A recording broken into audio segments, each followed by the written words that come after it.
apologize. There's Daniel here. Reading more of this book. Still continuing to read 13 Gates of the Necronomicon. Recently, I've had some fucked up nightmares. Weird shit's been going on in my house. Although I'm home alone right now, so hopefully no shit happens here.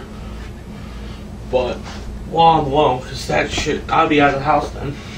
But I'm currently going to read more of this out loud for everyone to hear, so you know what the hell I'm trying to figure out. I still don't understand how I found this in the woods, but magic and the mythos, apparently. There are many ways to approach the strange and often frightening mythology universe. It is possible to read all of Lovecraft's stories and poems for the details and hints of their lore they contain. More prosaic minds might prefer to study the shelves of books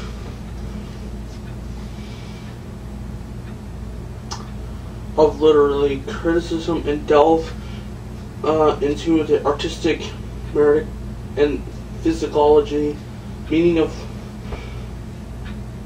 Lovecraft's fiction. Another avenue to understand lies in the history of Lovecraft's personal life and his interactions with other fantasy writers of his period, expounded in such exhaustive detail. Lovecraft's thousands of letters and his numerous biologies. Yet another approach is through role-playing games set within the Lovecraft mythos. Finally, there are those who choose to employ Lovecraft's writings as the basis of the system of practical magic, and as a foundation for a new religion. The use of Lovecraft's story elements to compose a workable and coherent system of modern ritual magic is of comparatively recent vintage. Kenneth Grant, the leader of the one branch of the Ordo Templi Orientis. I'm sorry, I'm not good at fucking reading sometimes. I apologize. May be regarded as one of the godfathers of this curious child of the mythos in 1994. He published the Book of the Outer Gateways, which examines the Lovecraft mythos in a serious way as the portal basis for a new system of esoteric belief and practice. On the first page of the first chapter of the book, he made this bold statement, said to have been written by a mad Arab named Al-Hazard. The Necronomicon actually exists on a plane accessible to those who either consciously like Crowley or unconsciously like Lovecraft have succeeded in penetrating it. Grant suffered a good deal of derision and criticism for mastering the reality of the Necronomicon. He is regarded as a serious occultist, and his ideas about Lovecraft's mythos caused him to lose credibility in some quarters. However, in retrospect, it was inevitable, and sooner or later Lovecraft's mythos would catch the attention of Western magicians.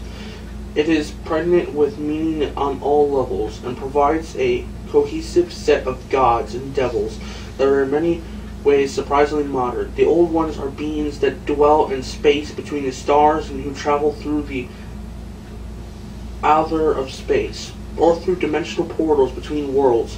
They have much in common with the modern mythologies of UFOs, which supposes that the Earth was visited in the past and continues to be observed by beings from other worlds who remain in the shadows, but who sometimes abduct human beings for study or transport them to their worlds.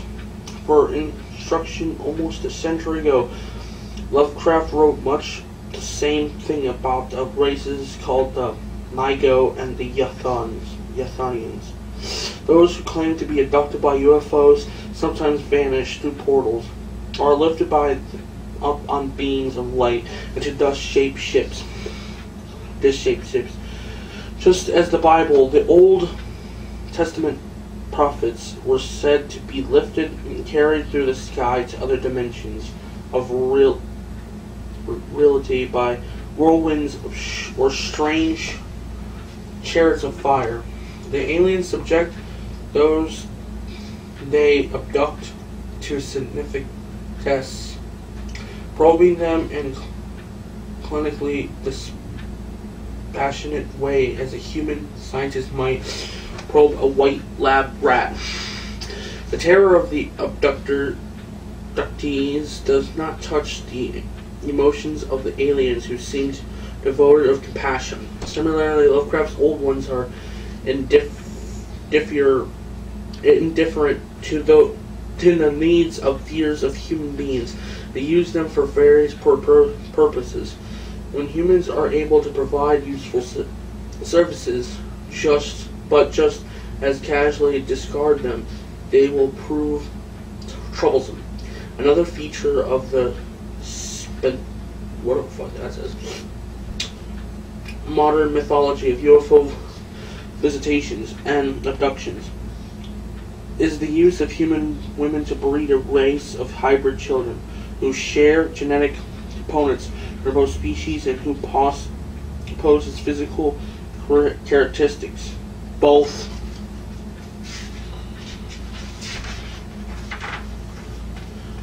human and alien. This is a very ancient myth. Demons were said in early Christian lore to visit women in their beds and impregnate them, so that the women gave birth to monsters. Even earlier than this, the ancient Greeks and Egyptians believed that the gods sometimes engendered children on mortal women, and the Book of Enoch mention is made of the Watchers who lusted after mortal women who descended to Earth to take them as wives. The same theme of human-alien hybrids recurs in Lovecraft's mythos. The Old One impregnate mortal women to breed hybrids that they can employ as their agents on the Earth. The Deep Ones seek to breed women with the men and women of the town of Innsmouth, whom they take in marriage. Why they need these hybrids is not clear, but may be speculated that they are required to genetic material of the Deep Ones to prevent it falling into descendants and decay. These similarities between Lovecraft's mythos and the modern mythology of UFOs serve to illustrate that Lovecraft's fiction contains material of deep significance of the subconscious level that may be employed at various purposes, among them religious worship, the practical magic. Lovecraft, through his dreams, tapped with wellspring and meaning, which he cloaked in terms of interactions between humanity and dwellers in the deep depths. Not only the depths of the oceans and the earth, but the depths of space and time, the depths and other dimensions of reality. The true depths tapped into by Lovecraft were those of the subconscious mind.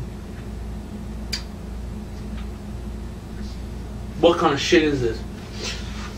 Okay. So, I'm on page 4 now. And I'm not really sure what the fuck I'm reading. But I do know that there's some weird shit about this book.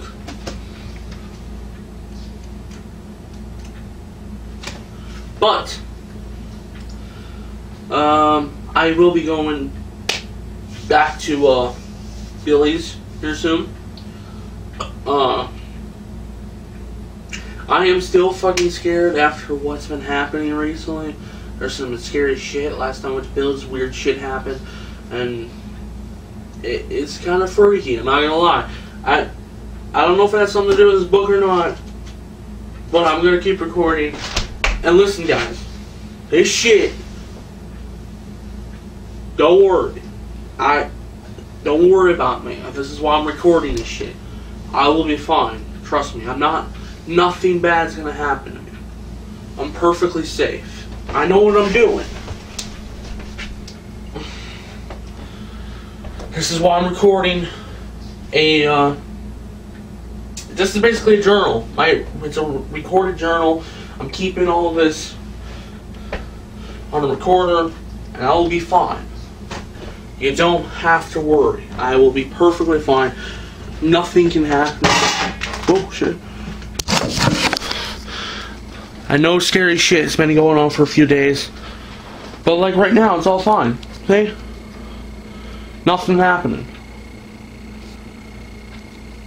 So yeah, everything's gonna be okay, guys. I'm going back to Billy soon. I think those were just weird phenomenon. I don't know. Maybe I was hallucinating that day. I mean, well then again, it's on recording, but I don't know. It's just.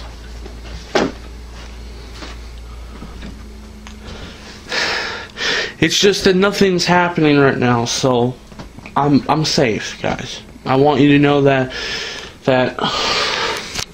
no matter what fucking happens, this is being recorded. So, as long as I have you guys with me in the process, nothing bad's gonna happen. So, yeah, just remember that, guys. I am home alone right now, and I'm perfectly fine. I have the fucking Necronomicon fucking gateway to fucking whatever the fuck it is, hell, and then the Croesus paper here, for God's sake. I'm fine. I'm fine. I'm perfectly fine. Nothing can happen to me. But anyways, guys, I'll meet you back at Billy's soon. I'll maybe I'll start the video here, and then there'll be a new video with me at Billy's. Who knows, maybe I'll do one continuous video. Let's see you guys later. Peace, guys.